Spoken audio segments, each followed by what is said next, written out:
So jadi posisi kita ketika melihat ada rekan kita yang bunuh diri, yang notabene anak Tuhan, pelayan Tuhan, di hati kita sebaiknya apa? Tata kelola hati kita atau pikiran kita memandang itu Memandang, ya sangat disayangkan itu aja. Tapi soal surga nerakanya kita nggak tahu ya. Detik-detik terakhir dia berseru sama Tuhan bisa aja tuh. Atau mungkin dia nggak berseru sama Tuhan. Tapi nggak mungkin waktu dia melakukan Tuhan, aku udah putus asa. Tuhan itu sedang memanggil Tuhan dia. betul. Lalu Tuhan bilang, Tuhan aku heran juga anakku, kenapa kau putus asa? Kau panggil nama aku. Itu agak bertentangan toh. Dipanggil nama Tuhan, tapi dia putus asa. Kontradiksi ya. Nah, pun kalau itu terjadi, ya nggak tahu juga ya. Rasanya agak sulit juga kita bilang di neraka juga sih.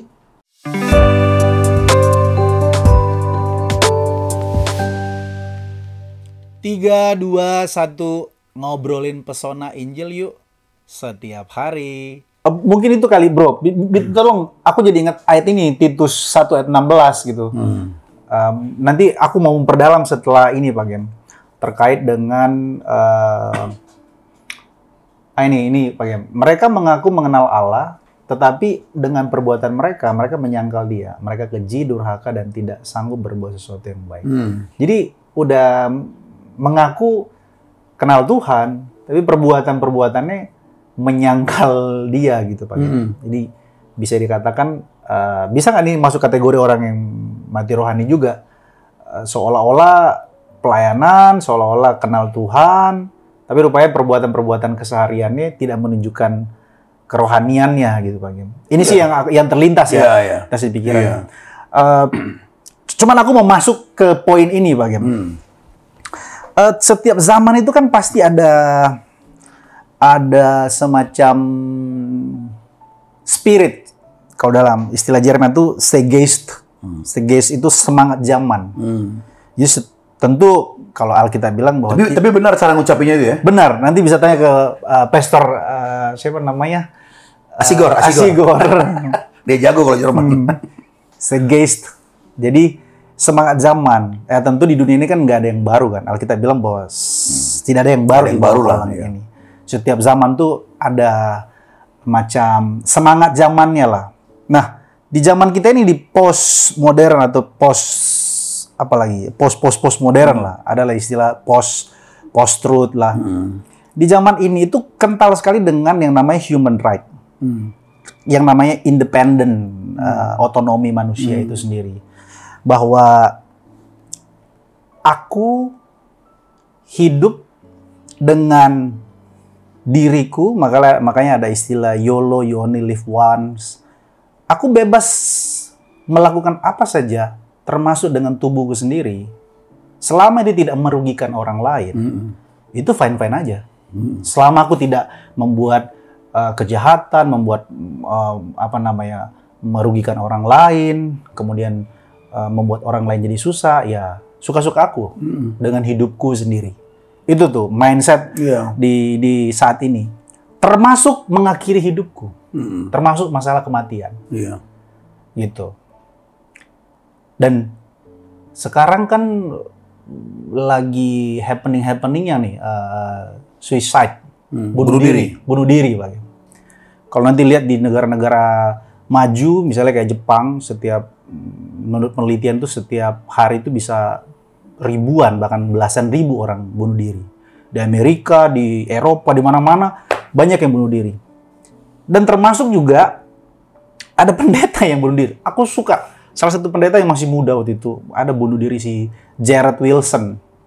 Dia pendeta masih muda, umur 30, jemaatnya sudah 13-15 ribu Pak. Dia nulis buku tentang bagaimana menghadapi atau mengatasi keputusasaan, menghadapi yang namanya hopeless, hidup yang tidak dalam pengharapan. Dia pelayanannya menyembuhkan konseling orang-orang begini, tapi dia sendiri bunuh diri. Jared Wilson itu? Jared Wilson. Masa sih? Iya Pak Gem. Bisa langsung, bro, sambil, kan bisa Google kan, Jared Wilson mati bunuh diri. Yang penulis buku, Pak, itu bunuh diri dia Pak Gem. Si Jared Wilson itu aku, sayang banget. Bukunya bagus sekali. Aku lupa judul buku, tapi ada di rumah aku ada tuh bukunya. Aku jadi ingat dia. Jadi termasuk juga anaknya si Rick Warren kan, di tahun 2017 kalau nggak salah dia ini kan pelayanannya ke anak-anak muda yang putus asa, yang merasa hidupnya galau, merasa hidupnya diabaikan. Dia pelayanannya ke situ, tapi dia sendiri sebelum dia bunuh diri itu di akhir surat itu dia bilang ke Rick Warren, bapaknya, "Pah, aku mau ketemu Tuhan cepat-cepat." Dan dengan cara suicide, dengan cara bunuh diri. Nah sekarang ini lagi marak lagi tuh isu itu. Ya ini sebagai current issue lah. Karena bertepatan kita bahas tentang bunuh diri. Setelah aku cek-cek juga di Alkitab ya tidak banyak ya cerita tentang paling Yudas lah ya bunuh diri kan Pak. Menyesali kesalahannya Yudas.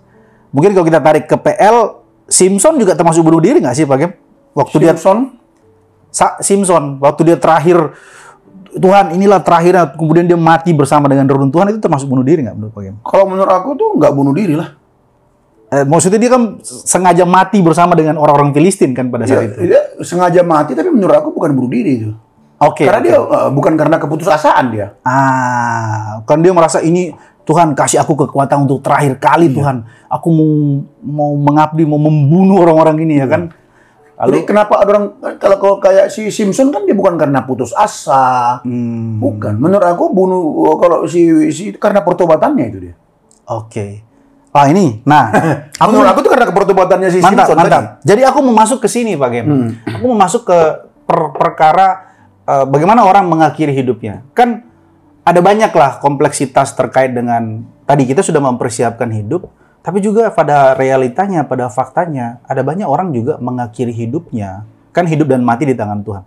Mengakhiri hidupnya bermacam-macam. Nah, kita coba soroti terkait dengan bunuh diri. Kan bunuh diri ini kan banyak faktor ya. Kenapa akhirnya dia sampai bunuh diri gitu Pak? Kita nggak tahu ya apa faktornya. Depresi kah? Putus asa kah? Atau apa? Dan bunuh diri ini ada banyak juga itunya, variabelnya. Ada yang apakah eutanasia? Bagaimana pernah dengar nggak istilah eutanasia? Bunuh diri indah. Bunuh diri indah.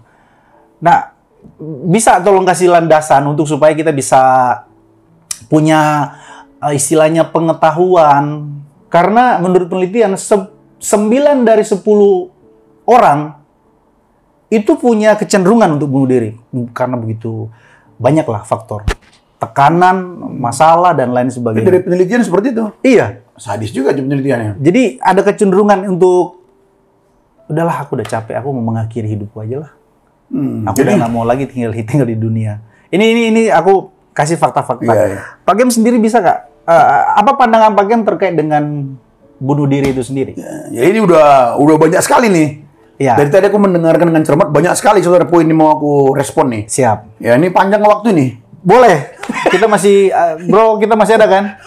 Oke. Ya kan? Mainkan bagian. Yang pertama tadi kan dimulai tadi apa? Di zaman sekarang ini. Ya. Yang apa tadi itu? Soal independen, ya kan? Suka-suka aku dong dengan hidup. Ya, aku merugikan dirimu. Dari situ tadi toh. Ya gini. Ya orang yang mengatakan itu kan ya orang yang tidak mengenal dirinya sebenarnya. Tidak mengenal dirinya karena dia berpikir dirinya itu miliknya sendiri. Karena itulah konsep yang terjadi sekarang. Disinilah sebenarnya dibutuhkan gereja untuk terus menyuarakan bahwa cara pandang seperti itu, ya, cara pandang seperti itu yang merasa dia itu sudah positif kalau tidak merugikan orang lain. Tubuhku ini kan tubuhku sendiri. Aku tidak merugikan dirimu, brother, kan gitu. Bahkan kalau aku mau bunuh diriku sendiri pun itu kan hakku. Tubuh kan tubuhku sendiri. Hidupku sendiri. Siapa lo kan gitu. Aku mau narkoba, mau seks bebas, aku mau jadi homoseksual, lesbian dan lain sebagainya. Tubuhku sendiri kok. Iya, nah ini kan menunjukkan betapa manusia itu tidak mengenal dirinya sebenarnya. Nah, karena kan biar gimana kita harus selalu datang dengan cara pandang Kristen ya. Betul. Nah, cara pandang Kristen mengatakan apa? Bahwa diri kita ini bukan milik kita. Emang kok lahir dalam dunia ini dari siapa? Emang ada dengan sendirinya? Apakah dia dipengaruhi oleh teori-teori yang lain yang manusia ada pun? Ya, mungkin dari satu evolusi dan sebagainya, sehingga tidak mengakui Tuhan Sang Pencipta, bisa saja kan? Tapi kalau Kristen memberitahu kita ada dalam dunia ini karena Tuhan yang buat kita ada, Tuhan yang ciptakan kita. Dulu manusia tidak ada. Nah, lalu Tuhan membuat jadi ada, toh? Berarti apa yang Tuhan buat berarti itu punya Tuhan kan? Seseorang membuat buku, ya buku ini kan punya yang punya kan? Jadi ciptaan itu pasti ada yang punya. Nah, kita ini manusia ada yang punya. Siapa yang punya? Ya Tuhan Sang Pencipta. Lalu ketika kita sadar bahwa kita dipunyai atau dimiliki oleh Sang Pencipta, maka aku nggak berhak atas diriku dong. Mana boleh aku ketika engkau membunuh dirimu itu, ya kau sedang melawan Sang Penciptamu yang tidak menjaga milik orang. Engkau bukan milikmu dirimu sendiri. Itu yang pertama kalau kita lihat. Nah, ini cara pandang Kristen kan? Ya, nah, betul. Tapi memang pengetahuan seperti ini dari mana kita bisa tahu, paham? Ya ketika seseorang telah mengalami kelahiran baru itu memang. Makanya Paulus berkata, tidak tahukah kau bahwa Roh Kudus ada dalam dirimu? Yesus telah mati untukmu, membelimu sehingga hidupmu bukan hidupmu lagi, sehingga dirimu itu bukan dirimu lagi. Ya, misalnya itu di dalam 1 Korintus 6 ya, ayat yang ke-19 dikatakan di situ bahwa kamu bukan milik kamu sendiri. Oleh karena itu kamu hidup bukan untuk dirimu, tapi kamu hidup untuk Dia yang telah mati bagimu. Itu kalau bicara manusia barunya. Menarik itu dalam Efesus pasalnya yang kedua, ayatnya yang ke-10 itu. Karena kita ini buatan Allah, penciptaan kan? Lalu diciptakan dalam Kristus, diciptakan ulang, diciptakan baru, bicara manusia baru kan? Nah, artinya dari sini kita sadar, yang pertama kita buatan Allah, kita harusnya udah sadar duluan bahwa kita ini bukan, tubuhku ini bukan milikku. Jadi aku nggak boleh main-main sama tubuhku ini. Apalagi mengakhirinya. Kau nggak berhak mengakhiri dirimu. Hanya Dia yang empunya itu yang berhak. Nah, ini mesti diserukan sama gereja terus-menerus supaya dunia ini ngerti. Banyak orang nggak mengenal dirinya. Nggak mengenal dirinya. Itu terkait dengan soal budaya zaman. Nah, caranya bagaimana? Ya kenceng-kencengan lah. Gaya gereja berserulah. Serukanlah dengan keras. Makanya gereja harus mengajarkan yang benar lah. Jangan cuma mikirin bagaimana biar 30, 60, 100 kali lipat ganda diberkati, biar bisa beli itu, biar kita jadi hebat. Ya gimana gitu kan? Gitu loh. Nah, itu terkait dengan soal zaman tadi. Nah, lalu tadi masuk ke poin yang kedua, terkait apa tadi misalnya soal bunuh diri tadi. Jadi bagaimana sih? Nah, jadi kalau bunuh diri itu sebenarnya kan yang jelas kita nggak berhak lah untuk membunuh diri kita karena kita bukan punya kita. Tapi kenapa sampai orang mau bunuh diri kan gitu? Tadi itu kan? Tadi kalau nggak salah saya tangkap kan? Kenapa sih sampai orang bunuh diri gitu? Ya orang bunuh diri ya kemungkinan pertama putus asa ya. Kalau orang tidak putus asa, mana mungkin dia bunuh diri? Ini terlepas dari anak Tuhan atau bukan anak Tuhan lah. Orang yang tidak putus asa, orang dia nikmati hidupnya kok diakhiri. Betul. Bagaimana ada orang mau mengakhiri dirinya sementara dia menikmati hidupnya? Kan gitu kan? Satu, putus asa. Putus asa ini kita bagi dua lagi nih. Ada variabelnya lagi. Iya, kita bagi dua lagi. Yang pertama dia putus asa karena nggak ada jalan keluar dia rasa dari kekeringannya. Dia banyak uang tapi hampa. Iya, dia coba puaskan dirinya dengan minum, narkoba, dengan seks bebas dan sebagainya. Ternyata nggak bisa. Dia bisa datangkan wanita 10 tiap hari. Dia bisa datangkan pria 11 tiap hari bisa karena banyak uangnya. Elvis Presley kan juga gitu toh? Bunuh diri juga Pak. Nah, itu jadi apa namanya? Yang pertama aspek bunuh diri ini kita bagi dua lagi tadi. Yang putus asa, dia putus asa karena kekeringan di hati, ada kehampaan, kekosongan, sepi dalam dirinya. Makanya hati-hati sampai puncak tinggi ya. Biasanya orang yang di puncak tinggi itu kesepian. Wow, ini refleksi juga buat kita nih. Iya. Berhasil tuh keren, mantap lah. Tapi hati-hati juga. Kenapa? Orang yang di puncak sana, dia berteman pun bisa pilih-pilih. Yang kedua, orang pun takut mendampingi dia. Takut untuk dekat sama dia. Takut untuk berrelasi dengan dia. Dianggap nggak level, akhirnya sepi kan? Gitu loh. Jadi dalam kesepian, dalam kekosongan hati, tidak ada jalan keluar, menurut dia nggak ada harapan, dia akhiri, udahlah. Kalau gitu buat apa uangku yang triliun ini? Kupikir hidupku jadi hidup dengan punya uang banyak. Wow. Kupikir aku jadi hidup karena cantik atau gantengnya diriku. Ternyata enggak. Jadi buat apa semua ini? Buat apa kerja kerasku ini? Aku banting tulang siang dan malam. Untung tulangku nggak patah, aku banting. Mendapatkan semua ini. Tapi kering hatiku untuk apa? Udah selesai aja deh. Ini putus asa dari satu sisi. Oke. Dari satu apa nih? Jiwaan ya, soul atau spiritual. Iya. Yang kedua, putus asa karena nggak ada jalan keluar lagi. Soal apa misalnya? Hidupnya sangat menderita. Iya. Udah uang kagak ada, penderitaan sangat berat sekali. Orang pun membuang muka sama dia. Hati-hati, jangan sampai buang muka. Nanti orang diambil, masukkan ke karung. Jangan buang muka gitu. Jadi dari dua ini penyebabnya. Ya intinya putus asa. Sebab menurut aku, yang bunuh diri itu adalah orang yang putus asa. Kalau case-nya dia sakit-sakit nggak sembuh-sembuh, Kan putus asa kan? putus asa juga. Iya putus asa. Kalau Tuhan, sakitku belum sembuh, sakit sekali nih. Tapi aku punya pengharapan. Aku mau mati aja lah Tuhan daripada aku hidup. Nggak mungkin gitu. Itu orang putus asa itu. Oh. Kalau orang nggak putus asa, nggak mungkin ngomong gitu. Dia akan bisa terus menikmati hidupnya bersama dengan Tuhan. Ini kita di bulan Februari kan lagi bicara tentang pengharapan ya, pengharapan di keluarga. Iya, Ya. untuk keluarga. Putus asa itu kan sama dengan hilang pengharapan. Hilang pengharapan, nggak ada pengharapan lagi. Hanya orang yang putus asa, makanya Tuhan Yesus bilang, bukan Tuhan Yesus bilang, maaf, penulis Ibrani yang banyak penafsir mengatakan Paulus ya, tapi ya kita sebutkan penulis Ibrani aja. Makanya gimana jalan keluarnya supaya kita nggak putus asa? Penulis Ibrani bilang dalam Ibrani 12 ayatnya yang kedua, ketiga itu bisa sambil ditampilin kali ya. Ya, boleh Ibrani pasalnya yang ke-12 yang saw yang ayat yang itu kedua, marilah kita melakukannya dengan mata yang tertuju kepada Yesus yang memimpin kita dalam iman dan yang membawa iman kita itu kepada kesempurnaan, yang dengan mengabaikan kehinaan tekun memikul salib, ganti sukacita yang disediakan bagi dia yang sekarang duduk di sebelah kanan tahta Allah. Lah baru ini dia ayatnya ketiga, oleh karena itu ayo ingatlah selalu akan dia. Kita harus terus memandang kita kepada Tuhan Yesus, mengarahkan pandangan kita kepada Tuhan Yesus yang telah tekun loh menanggung bantahan yang sehebat itu terhadap dirinya dari pihak yang orang-orang berdosa, supaya jangan kamu menjadi lemah dan putus asa. Iya, jadi kalau kita tak mandang kepada Tuhan Yesus, kita nggak mungkin lemah dan putus asa.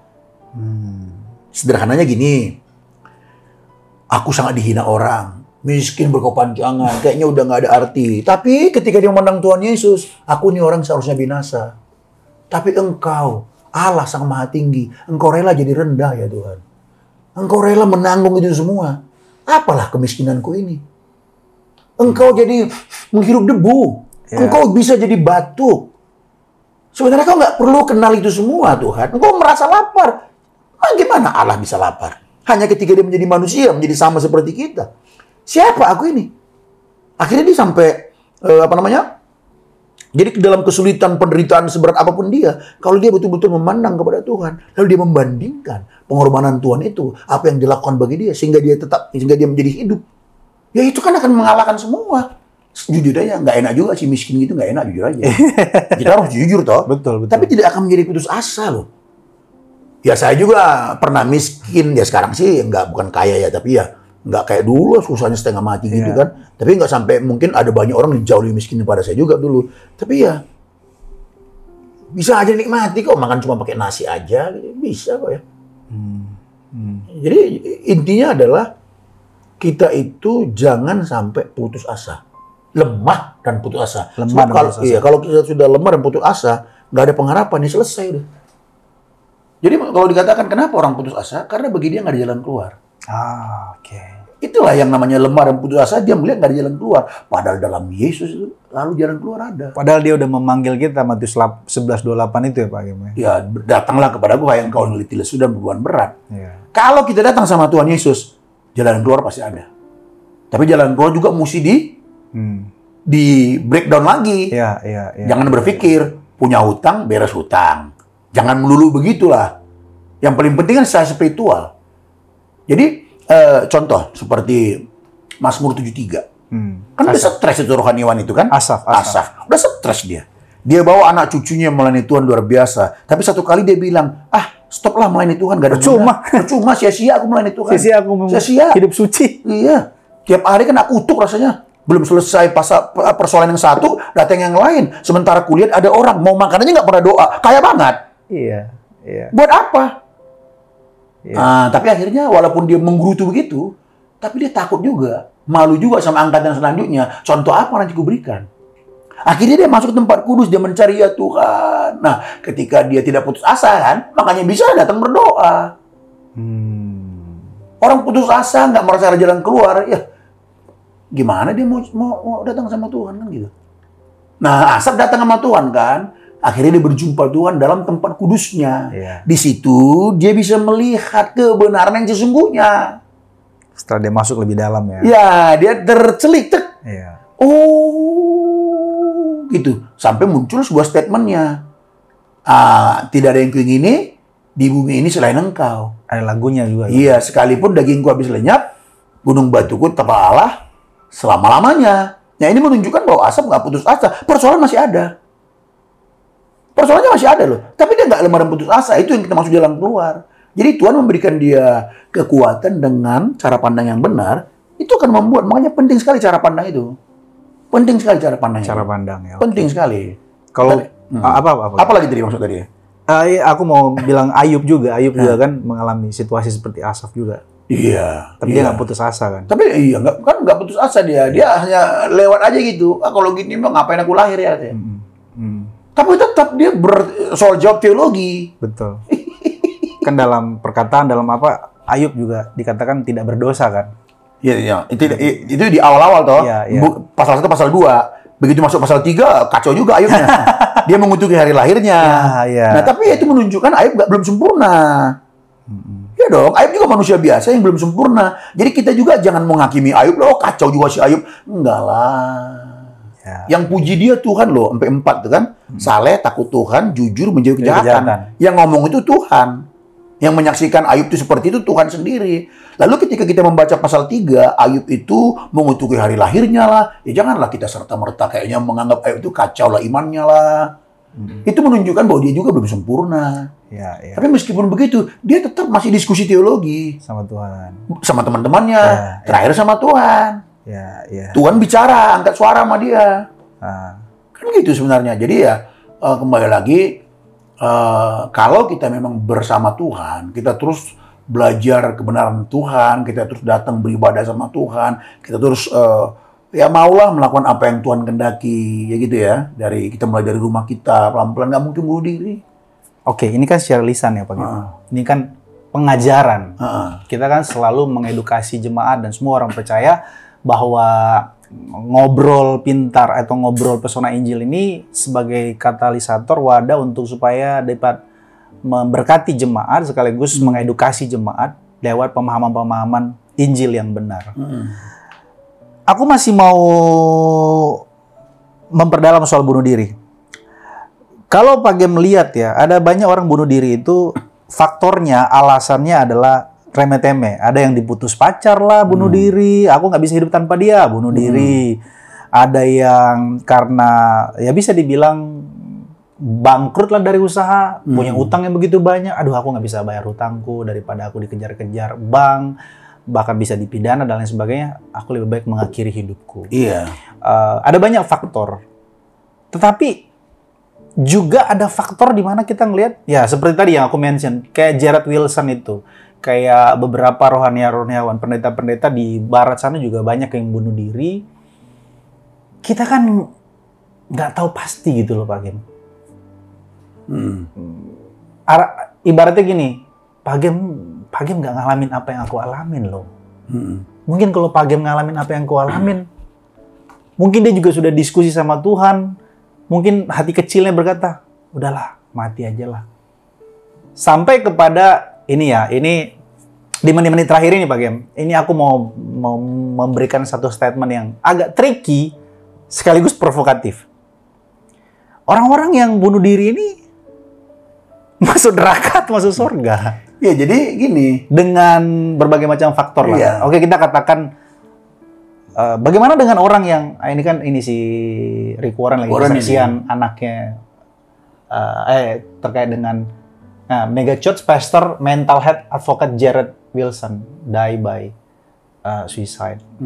Dia sedang meresponi Jared Wilson karena dia juga anaknya juga waktu itu. Jared ya. Ini kan yang tulis ada Jared Wilson yang gue tahu adalah yang tulis Gospel Driven Ministry, Gospel Driven Church ini. Bukan ini. Bukan Jared ya, Jared. Itu Jared ya, bukan Jared ya. Bukan. Oh, ini Jared C. Wilson. Iya. Makanya kaget tadi. Jared. Bukan itu. Bukan Jared ya. Jadi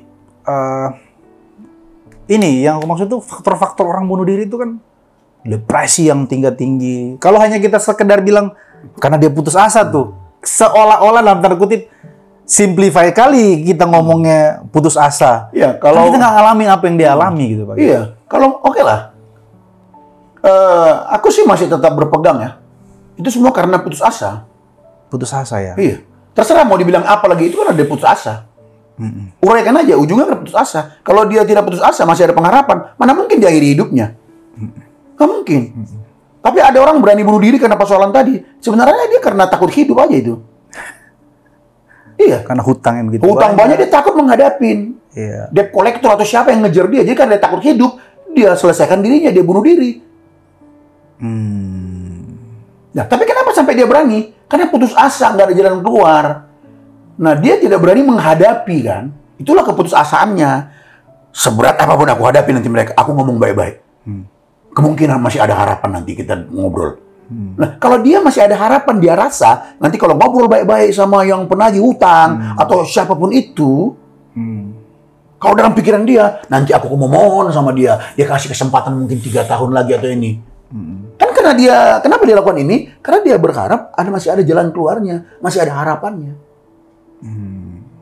Ya ujung-ujungnya apa? Karena dia menghargai hidupnya. Karena dia tahu hidupnya ini bukan miliknya. Hidup ini milik Tuhan. Dia harus jaga baik-baik. Dia harus pertahankan. Wow. Kan gitu sebenarnya. Makanya kalau dikatakan tadi, saya masih tetap teguh yang mengatakan itu karena putus asa. Kalau orang udah putus asa, selesai.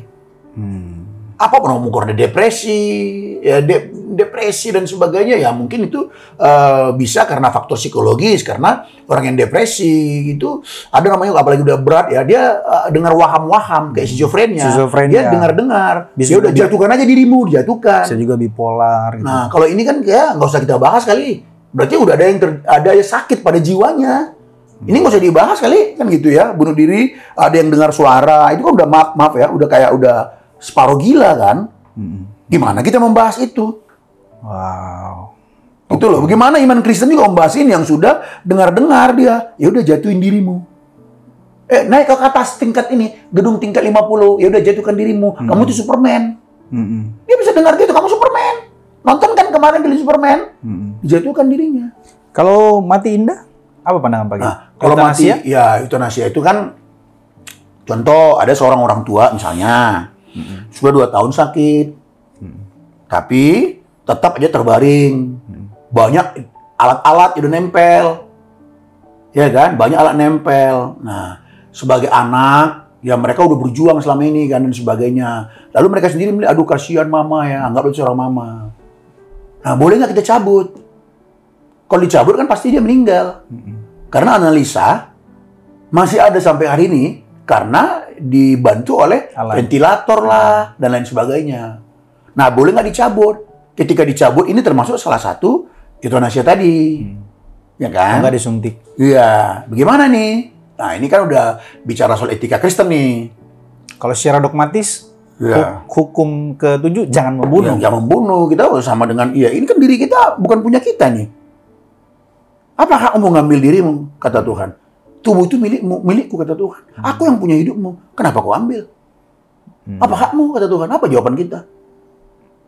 Nah, jadi ini udah etika Kristen, diskusinya udah panjang. Misalnya, yang pertama, tanya sama dokter. Karena dokter yang paling tahu itu. Sebenarnya kondisi seperti apa? Mungkin dokter bilang gini kan, di batang otak apa kan bisa diperiksa semua. Sebenarnya, ini masih bisa bertahan karena dibantu alat. Yang pertama, kan hanya dokter yang tahu ya, supaya objektif. Yang kedua, kita keluarga sudah maksimal nggak? Jangan-jangan kau udah bosan ngurus orang tuamu. Udah berangkat cepat lah. Apalagi banyak duit, dia kan biar dibagi-bagi. Warisan. Nah, contoh. Sebenarnya kau belum maksimal buat orang tuamu ini sebenarnya. Dasar kamu nggak sayang sama orang tuamu, jadi cuma cabut-cabut aja. Tapi kalau keluarga udah maksimal, udah habis-habisan semua. Gitu loh. Ya kan, baru selanjutnya keluarga udah sepakat belum? Kan gitu. Soalnya saya pernah mengalami itu. Oh, Pak Gim pernah di situasi itu ya? Situasi, tapi kita mati-mati tapi sebagai pendeta. Ada 2 kali sebagai pendeta. Jadi dalam diskusi panjang itu kami ada berapa hari lah gitu kan. Terus berapa? Akhirnya saya sendiri mengatakan ya udah cabut nggak apa-apa. Oke. Dari diskusi tadi Hasil itu diskusi panjang. Panjang kita ceritanya kata dokter, udah maksimal udah habis uang, rumah udah dijual. Wah. Demi sang ayah. Itu sang istri ngomong, aduh Pak Pendeta, udah nggak ada lagi Pak untuk beli obat 400.000 udah nggak sanggup lagi. Coba, udah memang maksimal, ya orang udah gini, udah nggak bergerak itu suaminya. Ya. Tapi mereka udah maksimal kecintaannya. Dokter juga bilang hanya dibantu alat dan seluruh keluarga udah sepakat. Udah dicabut. Ya berangkat pulang ke surga. Ada satu kisah lagi begini, sudah 2 tahun. Boleh. Sudah 2 tahun kan? Nah setelah itu, ini Pak Pendeta Lai Amin ini yang terlibat langsung. Nah, ya udah sama kayak tadi, setelah diskusi panjang cabut. Begitu dicabut, nggak langsung berangkat. Malah hidup. Setahun masih jalan, tapi tetap terbaring tanpa alat. Wow. Ya karena hidup itu Tuhan yang punya. Iya. Menurut aku ya, aku bahagia sekali memiliki pengalaman yang berbeda seperti ini. Kenapa? Mau menunjukkan, kau cabut pun, kalau belum, Kalau waktunya Tuhan ya. Gitu loh. Ya. Jadi siapa kita ini? Gitu. Itu bicara soal Euthanasia tadi itu killing murder dong. Beautiful murder kali. Beautiful murder. Mungkin gitu kali. Dan itu jadi mati indah. Dan itu jadi pertanyaan-pertanyaan, ini kita membunuh nggak sih? Karena itu udah masuk etika Kristen. Ya. Oke. Ada yang Pak Gem kayaknya agak terlewat, atau aku yang terlewat. Apa nih? Yang mana nih? Yang tadi aku mention terkait dengan orang yang bunuh diri itu terlepas dari apapun situasi dan kondisinya, masuk neraka atau masuk surga? Oh iya, tadi ada ya. Ini berat ini yang jawab ini. Karena ini jadi pertanyaan umum juga. Iya, ini dan berat ini. Banyak yang masuk kepada justify bahwa ada yang bilang udah pasti masuk neraka tuh. Orang bunuh diri tuh. Ada yang bilang belum tentu. Kita kan nggak tahu. Siapa tahu dia pas lompat dari lantai 25 tiba-tiba pas di tengah-tengah dia bilang Tuhan ampuni aku. Bak. Iya, ya itu bisa aja. Dia ambil contoh seorang yang di samping Tuhan Yesus itu. Yang udah mau akhir-akhir mau mati, terus dia bilang Tuhan ingatlah aku dan lain sebagainya. Masa dia masuk neraka? Dia bilang masuk Firdaus. Iya. Jadi jujur aja, jujur aja ini berat nih jawabnya nih. Berat jawabannya ya. Karena gini, kalau bicara soal surga atau neraka, ini kan sebenarnya bukan ranah kita ya. Bukan ranah kita. Jadi kalaupun kita berani menjawab, walaupun saya berani menjawab, bisa memberikan respon, pasti harus ya kita apa kata Alkitab lah ya. Karena Alkitab hanya mengatakan begini kan, kita diselamatkan itu gini loh, karena kita percaya kepada Tuhan Yesus. Kan itu ya.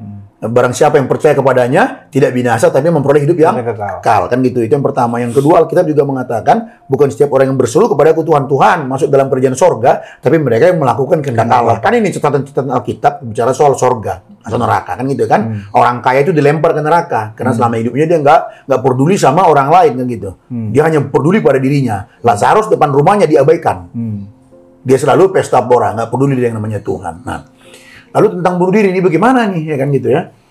Nah, sekali lagi ini nggak mudah juga nih menjawabnya nih. Tapi kita harus mulai juga begini. Yang bunuh diri konteks siapa nih pertanyaannya? Yang mengenal Tuhan atau nggak mengenal Tuhan? Ke situ dulu biar jelas jawabnya.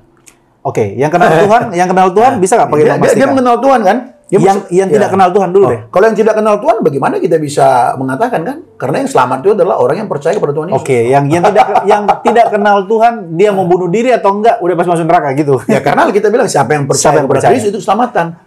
Mungkin misalnya, nanti kalau kita ke sana ternyata dia ada loh. Di mana ya? Ya itu kan bukan bagian kita, bagian Tuhan itu. Iya. Kita hanya menyampaikan apa yang dikatakan Alkitab. Betul.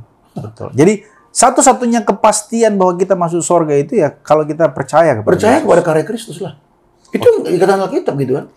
Oh, ada loh celahnya lagi di contoh di dalam Roma pasal 2 begini. Boleh lah kita diskusikan itu, boleh. Nanti mau kita bilang ada peluang, oke lah itu kan diskusi. Tapi ada yang udah fix. Setiap orang yang percaya kepadanya tidak binasa, melainkan memperoleh hidup yang kekal. Kasih tahu nih ke orang yang belum percaya nih, ayo kita percaya Yesus. Sederhananya kan begitu. Betul. Ya. Masa sih ya? Kalaupun masuk ya oke. Kenapa rupanya kalau akhirnya Tuhan satu kali bikin masuk dia? Ya, apa kita melarang ya? Iya. Mungkin dijawab, berarti kalau begitu Tuhan bohong dong. Kita manusia berdosa ya. Kita suka masuk ranah yang bukan ranah kita manusia gitu. Iya, setuju. Itu bikin jadi berani berantem. Doktrin apa, sama pendeta pun bisa duel hanya debat-debat begini. Iya, iya. Gitu. Nah, lu anak Tuhan misalnya, dia percaya kepada Kristus ini, lalu bunuh diri, surga atau ke neraka gitu. Yang pertama kita kaget lah. Harusnya anak Tuhan tuh nggak mungkin bunuh diri ya. Idealnya ya. Idealnya. Tapi kata Petrus ada masa-masa kebodohan ya.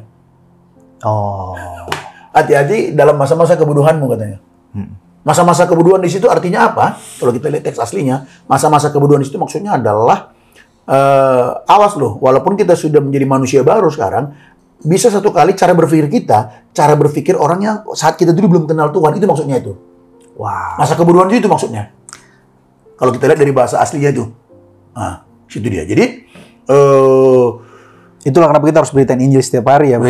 Iya. Jadi saya agak sulit ya. Agak sulit untuk memastikan ada anak Tuhan itu bunuh diri. Agak sulit, makanya agak sulit menjawab surga atau neraka gitu. Nggak tahu di dalam benakku, dalam konsepku, di dalam nuraniku atau hatiku, di mana sih ada anak Tuhan bunuh diri gitu? Tapi faktanya ada loh Pak. Ada ya? Ya tadi Jared Wilson itu. Ya penyebab dia apa gitu ya? Nah, nanti kalau kita bermain probability, ya bisa aja waktu dia minum racun bisa Tuhan aku salah ya. Dia kan bertobat, Alkitab bilang kan akan maafkan juga kan.